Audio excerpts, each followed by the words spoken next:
अजित पवार आणि पार्थ पवार यांच्यावर अंबादास दानवेंनी गंभीर आरोप केले आहेत। पार्थ पवारांच्या अमेडिया कंपनीकडून 1800 कोटींची जमीन 300 कोटींना खरेदी करण्यात आली। अमेडिया कंपनीचं भाग भांडवल 1 लाख रुपये, पण जमीन खरेदी मात्र 300 कोटींची झाली। पुण्यातील कोरेगाव पार्कातील महार वतनाची 40 एकर ही जमीन होती। जमीन खरेदीनंतर आयटी पार्क उभारणीचा कंपनीचा ठराव। 22 एप्रिल 2025 रोजी आयटी पार्क आणि डेटा सेंटर उभारण्याचा ठराव। 48 तासात उद्योग संचालनालयानं स्टॅम्प ड्युटी माफ केली।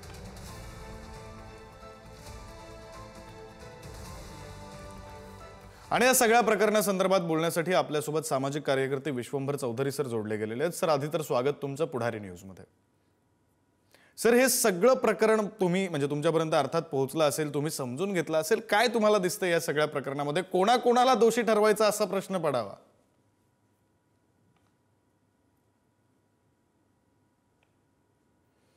काही तांत्रिक कारण आहे, आपला आवाज विश्वंभर सर यांच्यापर्यंत पोहोचत नाही। मात्र हे प्रकरण नेमकं काय आहे तर 1800 कोटींची जमीन पार्थ अजित पवार, राज्याचे उपमुख्यमंत्री आणि अर्थमंत्री अजित पवार यांचे सुपुत्र पार्थ अजित पवार यांनी 300 कोटींना खरेदी केल्याचा आरोप आहे। आपण विश्वंभर चौधरी सर यांच्याशी बोलणारच आहोत, मात्र त्याआधी रवींद्र धनगेकरांनी काय प्रतिक्रिया दिली आपण ती प्रतिक्रिया सुद्धा ऐकूया। गाजते काल रात्रीपासून अजित पवार यांचे पुत्र पार्थ पवार यांनी महार वतनाची जमीन घेतली, 500 रुपये स्टॅम्प ड्युटी भरली। विजय वडेट्टीवार असेल, अंबादास दानवे असेल, तुम्ही एक वेळेस त्यांच्यासोबत काम केले, सहकारी आहात, त्यांनी ही सगळी पोस्ट करून टीका केली आहे, कागदपत्र दाखवले। तुम्हाला काय वाटतं ह्याच्यासाठी लढावं? नाही, रात्री मला एका प्रेसने बोलवलं होतं, पण मला पूर्णपणे हा विषय माहिती नव्हता। आणि याच्यामध्ये मी आता परत एकदा हे माझ्याकडे काय कागदपत्र नाहीत, ते 1-2 दिवसात माझ्याकडे येतील आणि 2 दिवसानंतर आपण बोलू शकतो, कारण आपल्याकडे कागदपत्र नाही। चुकीचं झालं तर कारवाई व्हावी असं वाटतं? नाही, प्रश्न नाही। अजितदादा बी म्हणतील चुकीचं असेल तर कारवाई करा, कारण ते सक्षम एक नेते आहेत आणि राष्ट्रवादीचे प्रमुख आहेत।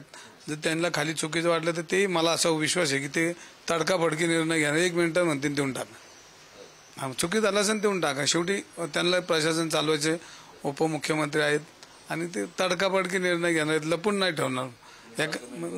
हा मुलगा जरी असला तरी ते त्याला पाठीशी नाही घेणार असं वाटतं मला।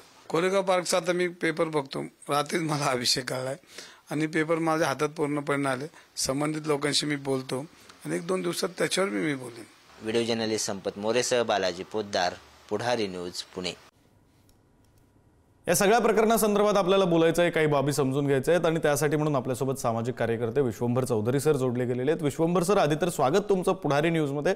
आणि तुम्ही हे सगळं प्रकरण पाहिलं असेल, कालपासून हे प्रकरण गाजतंय, तुम्ही ते प्रकरण समजून घेतलं असेल, काही माहिती घेतली असेल, काय वाटतंय तुम्हाला या प्रकरणाकडे पाहताना कोणाकोणाला दोषी ठरवायचा असा प्रश्न पडतोय? खरं म्हणजे आता जनतेला ना घोटाळ्यांची सवय झाली। म्हणजे अगदी आता जैन बोर्डिंगचं प्रकरण, आता धनगेकर तुमच्याकडे बोलत होते, त्यांनी ते लावून धरलं होतं, तर ते झालं आणि नंतर लगेच आता हे दुसरं प्रकरण। तर हे कंटाळा आलाय जनतेला, पण आता काय करावं त्याच्यावरती मला वाटतं लोकांकडे काही उपाय नाहीये, म्हणून हे सगळं चाललंय। त्याच्यामध्ये दोषी कोणाला धरायचा असा जर आपला प्रश्न असेल तर सगळ्या सरकारी यंत्रणा आहेत दोषी।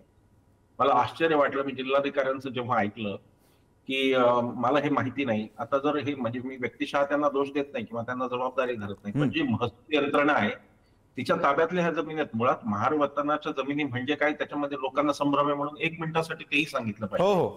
महार वतनाच्या जमिनी या त्या जमिनी आहेत ज्या गावाच्या सेवेबद्दल, आता याच्यात शब्द महार असल्यामुळे असं समज होऊ शकतो की फक्त महार वतनाच्या त्या जमिनीत, पण तसं नाहीये। गावाच्या 12 बलुतेदारांना गावाच्या सेवेबद्दलच्या जमिनी दिल्या जात पाहिजे। त्या दिल्या जात म्हणजे त्या त्यांच्या नावावर केल्या जात नसत, शासनाचीच मालकी असते, पण त्याच्यातून येणारं उत्पन्न ते अर्ध त्यांनी घ्यायचं, अर्ध शासनाने, अशी एक कल्याणकारी व्यवस्था होती। म्हणजे जे खरोखर गावाच्या सेवेत आहेत त्यांना रिवॉर्ड या अर्थाने तो होता। आता त्या जमिनी सरकारच्या ताब्यात असतात, पूर्णतः ताब्यात। सरकार त्याचं ऍब्सोल्यूट मालक आहे। सरकार 7/12 सरकारचं नाव आहे, सगळीकडे सरकारचंच नाव आहे, फक्त 7/12 हा उल्लेख असेल की महार वतन अमुक अमुक व्यक्तीला हे दिलेलं आहे आणि ते उपभोगाला ते उपभोग त्याचं घेऊ शकतात, एवढंच। हे असताना महसूल यंत्रणेला जर हे कळतच नाही हा व्यवहार झाला तर हे जास्त धक्कादायक आहे। म्हणजे उद्या कलेक्टर ऑफिसमध्ये जर अतिक्रमण झालं तर कलेक्टर हे म्हणणार आहेत का की मला माहिती नव्हतं, आता मी शोध घेतो? महसूल यंत्रणेला सुसज्ज राहावं लागेल, सतर्क राहावं लागेल ना. आता पुण्यामध्ये जमिनीचे भाव गगनाला भिडले आणि अक्षरशः पुण्यामध्ये गँगवॉर चालू आहे त्या जमिनींपायी, अक्षरशः गँगवॉर चालू आहे. आणि ते असताना तुम्ही म्हणता की आम्हाला माहित नाही, हा महसूल यंत्रणेचा पहिला दोष आहे. दुसरा दोष त्या निबंधकाचा आहे, ज्यांनी ती रजिस्ट्री केली. कशी काय रजिस्ट्री केली तुम्ही, काय खातरजमा केली तुम्ही? 21 कोटीची स्टॅम्प ड्युटी तुम्ही माफ करता 4 एकर जागेवरची, 40 एकर जागेवरची. 21 कोटीची तर स्टॅम्प ड्युटी होती, ती तुम्ही माफ करता. 500 रुपये स्टॅम्प ड्युटी घेता आणि बिनधास्त तुम्ही पहिल्यांदा आता ते सहनिबंधक काय निबंधक कोण उपनिबंधक असेल त्यांना पहिला सस्पेंड केला पाहिजे. What verification you have done? कोणतं व्हेरिफिकेशन तुम्ही केलं ही जमीन जात असताना? उद्या कोणी कोणाची जमीन तिसऱ्याला देईल? निबंधक काय करणार? तिथे सगळ्यांचं रजिस्ट्रेशन करून देणं. उद्या माझ्या घराची, माझा फ्लॅट आहे उद्या, तो दुसऱ्या जणावर करतील, कोणीतरी तिसरा माणूस करेल आणि निबंधक त्याला परवानगी देणार आहेत का? काय कागदपत्र त्यांनी पाहिजे? हा मुद्दा आहे. माझ्या मते सगळ्यात मोठा दोष हा निबंधकाच्या यंत्रणेचा आहे. त्याच्यानंतर दुसरा दोष हा महसूल यंत्रणेचा आहे. आणि आता अजितदादांबद्दल काय बोलावं? जर अजितदादांसारखा सिनियर माणूस स्वतःच्या घराच्या पत्त्यावर जर अशा प्रकारची कामं करू देत असेल तर काय बोलणंच खुंटलं सगळं. अजितदादा हे विवेकी नेते असं आम्ही मानतो, आजही मानतो. आजही या सरकारमध्ये त्यातल्या त्यात अजितदादाच जरा रेलेव्हंट बोलतात. पण असं असून अजितदादांना हे कळू नये का? अजितदादांना माहिती होतं की नाही हा मुद्दा आहे. या 2-3 गोष्टी आहेत. हा मुद्दा सोपा नाही. पहिल्या याच्यात ऑफिस ऑफ प्रॉफिटचा मुद्दा आहे, ज्याच्यासाठी त्यांनी मंत्रिपदाचा राजीनामा दिला पाहिजे. इतकं ते हे प्रकरण गंभीर आहे. ऑफिस पण आता हल्ली कोणी तुम्हाला माहिती राजीनामा देत नाही. हल्ली झालं तर व्यवहार मिटून टाकतात आणि सगळं मिटून जातं. आणि हे वरून चालू आहे, म्हणजे सुप्रीम कोर्टापासून चालू आहे किंवा तुम्हाला हे बॉन्ड्स तुम्ही कोणते ते मध्ये काढले होते इलेक्ट्रॉनल बॉन्ड्स, नाही ते अवैध आहेत. पण आता ते बॉन्ड उपभोगायला परवानगी आहे. तसंच झालंय आता सगळीकडे. मुलांच्या बाबतीत तेच झालं की ठीक आहे आता सगळं आपण हे मिटून टाकू प्रकरण आणि जमीन संपला विषय. हे त्या या प्रकरणात तेच होईल असं मला वाटतं. पण हे प्रकरण कॉम्प्लिकेटेड आहे. याच्यामध्ये 3 मुद्दे आहेत. ऑफिस ऑफ प्रॉफिटचा मुद्दा आहे पहिला. ही ऑफिस ऑफ प्रॉफिट मध्ये मंत्र्यांनी स्वतःच्या मुलाला अशी परवानगी द्यावी का? हा पहिला नैतिकतेचा नाही, हा कायदेशीर मुद्दा आहे. दुसरा मुद्दा याच्यामध्ये प्रिव्हेन्शन ऑफ करप्शन ऍक्ट आहे, लक्षात घ्या. मंत्र्याचं हे वर्तन प्रिव्हेन्शन ऑफ करप्शनच्या खाली येतं. आणि तिसरं अजून गंभीर आहे. जर जिल्हाधिकारी म्हणत असतील हे मला माहित नाही, तर हा सरळ 420चा ही केस होते. फौजदारी केस होते. ही सरकारी जमिनीवर अतिक्रमण करण्याची फौजदारी केस, सरकारची फसवणूक करून अशी केस होते. या 3 मुद्द्यांमध्ये हा मोठा मामला आहे, हा छोटा मामला नाहीये. 40 एकर आणि कोरेगाव पार्क ही करोडोंची जमीन आहे आणि त्याच्याबद्दल हे झालंय. आता हे पाहायचं काय, कारण शेवटी तुम्हाला एक सांगतो मी, खास करून पुढारीच्या प्रेक्षक वर्गाला मला हे सांगितलं पाहिजे की पत्रकार शोधून काढतात, आमच्यासारखे लोक त्याचा फॉलोअप घेतात, दंगेकरांसारखे लोक त्याचा फॉलोअप घेतात, पण त्याचा जो एंड रिझल्ट असतो त्याचं काय आमच्या हातात नाही. उद्या हे कोर्टात गेलं, काय निर्णय येईल कधी येईल माहित नाही. त्यामुळे कोर्टात जाणं हा तर पुन्हा कालापव्याचाच भाग होईल, म्हणजे वेळ काढण्याचाच भाग होईल. पण करायचं काय हा मुद्दा. आणि मला असं वाटतं की आता हे फार गांभीर्याने घेण्याची आता ही गोष्ट आहे. याचं साधं प्रकरण नाहीये. बरं सर, तुम्ही जोडलेलेच राहा. आता या प्रकरणामध्ये ना मूळ हे जिथून सुरू झालं, मूळ मालक जे आहेत असं जे लोक म्हणतायत, त्यांचं एक वेगळं म्हणणं आहे. त्यांचं असं म्हणणं आहे की ही जमीन मुळात सरकारकडे गेली कशी, त्यांचं नेमकं म्हणणं काय, आपण ते सुद्धा एकदा पाहूया सर. अद्याप कुठलंही स्पष्टीकरण आलेलं नाही, पण या जागेच्या ठिकाणी आता आपण आहोत आणि ज्यांच्या सोबत या सगळ्या संबंधानं काही गोष्टी समोर येत आहेत ते गृहस्थ आपल्यासोबत आहेत. सुरुवातीला मला तुमचं नाव सांगा, कशा पद्धतीनं तुमची फसवणूक केली गेली, काय फसवणूक केली गेली, कधीपासून तुम्ही या जमिनीचे मालक आहात, आत्ता नेमकं काय घडलंय जरा तपशीलवार सांगा. आमची इथे 4.5 एकर जागा आहे. तर आम्ही शीतल तेजवाडीला जागा सोडवण्यासाठी आम्ही लिहून दिलं होतं, पण त्या शीतल तेजवाडी परस्पर जागा विकून व्यवहार केलेला आहे आणि आमच्या शेतकऱ्याची फसवणूक केलेली आहे. आम्हाला थोडेफार पैसे दिले होते, 20,000 25,000 रुपये. याच्यापुढे आम्हाला जास्त अमाऊंट न देता त्यांनी परस्पर व्यवहार करून आमची फसवणूक केलेली आहे शेतकऱ्यांची. आमचे दावे असे की आमच्या एक घरातल्या माणसांना फसवून हा व्यवहार झालेला आहे. तर ह्या संदर्भात ती आमची फसवणूक झालेली आहे आणि आम्हाला आता न्याय मिळाला पाहिजे आणि जे कोण ह्याच्यामध्ये जे असतील त्यांच्यावर कठोर कारवाई झाली पाहिजे. 70 ते 80 लाख रुपये भाव आहे. रोडच जागा आहे. 70 लाख रुपये इथं गुंठा चालू आहे आणि फ्लॅटचा रेट 10,000 स्क्वेअर फूट आहे. 1800 करोडची होती. त्यातला नजरांना जातो 900 करोड रुपये, पण यांनी नजरांना भरता शासनाला मॅनेज करून यांनी व्यवहार केलेला आहे. या ठिकाणी दगडू गैना महार यांचे आम्ही वारस आहोत. हिस्सा नंबर 1 व 2 हा आमचा आहे. या ठिकाणी आमचे पूर्वज जे आहेत, वाडवडील असतील, त्यांच्या अशिक्षितपणा, अडाणीपणा यामुळं त्यांच्याकडून जे काही लिहून घेतलं ते एकदम चुकीच्या पद्धतीने लिहून घेतलेलं आहे आणि आमची फसवणूक झालेली आहे. तो आमच्यातला जो आहे अशोक आबाजी गायकवाड यांना जर अशिक्षितपणा, त्यांचा अडाणीपणा, यामुळे त्यांच्याकडून जे लिहून घेतलं ते अतिशय चुकीच्या पद्धतीने लिहून घेतलेले आहे आणि हा व्यवहार पूर्णपणे चुकीचा आहे. काय आजची प्रॉपर्टी नाहीये. पुन्हा एकदा जाऊया, आपल्यासोबत विश्वंभर चौधरी सर आपल्यासोबत जोडले गेलेले आहेत. सर, हे म्हणणं आपण ऐकलं, पण या सगळ्याच्या पुढे जाऊन जे सांगितलं जातंय की महसूल विभागाला यातली काही कल्पनाच नव्हती, हे शक्य आहे का? महसूल विभागाला माहीत न होता जमिनीचा व्यवहार होणं शक्य आहे का? हे पटतंय का मुळात?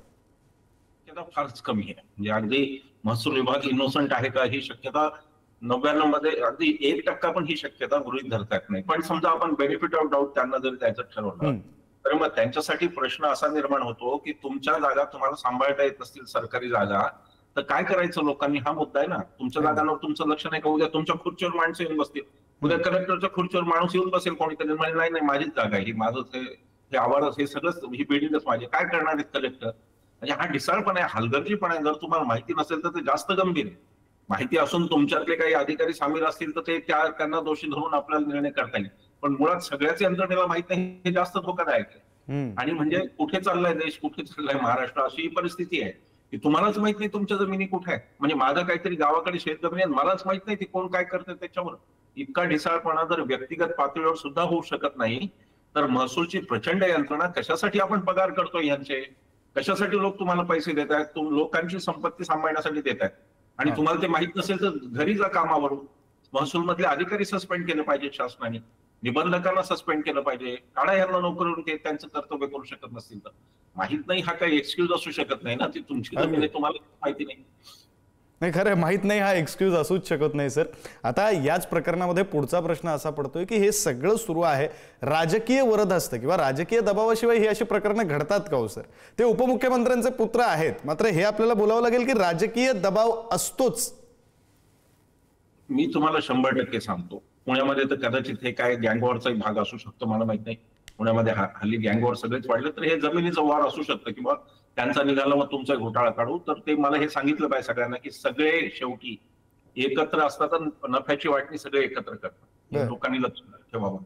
हा राजकारणी, तो राजकारणी, हे सगळे एक आहे आणि हे सगळे एक होऊन नफ्याची वाटणी बरोबर स्वतःमध्ये करतात, हे फक्त लक्षात ठेवावं. आता राजकीय दुष्टपणा कोणी केला असं जर कोणाचं म्हणणं असेल अजितदादांचं वगैरे, तर पुरावा तुमच्या पूर्ण विरोधातला आहे. हा सगळाच पुरावा तुमच्या विरोधातला आहे. तुमच्या नावची झाली ऑलरेडी. तुमच्या जिजाई नावाचा जो तुमचा बंगला आहे, माझ्या माहितीप्रमाणे तो अविनाश भोसलेंचा अजितदादा रेंटल राहतात असं माझी माहिती, पण तो त्यांचा व्यक्तिगत भाग आहे, त्याच्याशी आपल्याला काही घेणं देणं नाही. जिजाई या नावाच्या तुमच्या बंगल्यावर जर ते रजिस्ट्रेशन असेल त्या कंपनीचं, तर तुम्ही कसं म्हणता की राजकीय हेतूने केलं? राजकीय हेतू कोणाचे असलं तरी तुमची चूक आहे पहिली, हे पाहणं, हे मला मान्य आहे. राजकीय हेतूने आजकाल लोक ते आपले हिशेब सेटल करतात, हे मला माहिती आहे. पण मला जनतेच्या दृष्टीने असं वाटतं की जर हे एकमेकांच्या भानगडी काढत असतील तर जनतेच्या दृष्टीने ते स्वागत आहे. ह्याच्यात जनतेची काही हरकत नाही, मला काही प्रॉब्लेम नाही. यांनी त्यांच्या भानगडी काढाव्यात, 3 पक्षांनी मिळून एकमेकांच्या भानगडी काढाव्यात, आम्हाला काही प्रॉब्लेम नाही. इट इज वेलकम, कारण त्याच्यातून लोकांचा पैसा आणि लोकांची लूट थांबणार आहे. पण मला खात्री आहे की अजित दादा याच्यावरती गंभीरपणे विचार करतील. हा फार मोठा, आतापर्यंत सिंचन वगैरे त्यांच्यावर जे काही कलंक लागले त्याच्यापेक्षाही हा मोठा कलंक आहे. हे लँड ग्रॅब हा त्यापेक्षा मोठा कलंक आहे, याच्यावर अजितदादांनी विचार करायचा. बरं, धन्यवाद सर, तुम्ही हा वेळ दिलात आणि पुढारी न्यूजची ही सगळी बातचीत केलीत, सविस्तर तुमची भूमिका मांडलीत यासाठी.